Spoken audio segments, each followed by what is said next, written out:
কি জানো সবচেয়ে বড় মিসকিন কে? সবচেয়ে বড় মিসকিন কে? দরিদ্র কে?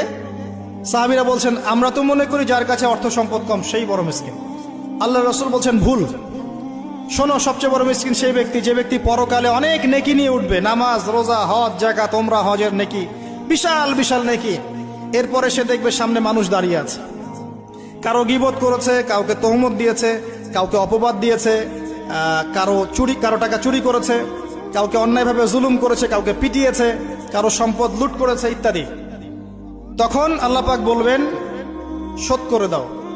কিভাবে শোধ করা হবে? ফেরেশতারা জিজ্ঞাসা করবেন, আল্লাহর পক্ষ থেকে হুকুম আসবে এই ব্যক্তির নেকিগুলোকে ওদের আমল নামে কনভার্ট করো, বলছি শেয়ার ইট পাস করে দাও। ওটা আরো বড় টেকনোলজি হবে ইনশাআল্লাহ তাআলা। বলার সাথে সাথেই আপনার নেকি আমার নেকি দেখা যাবে চলে গেছে, নাউজুবিল্লাহ।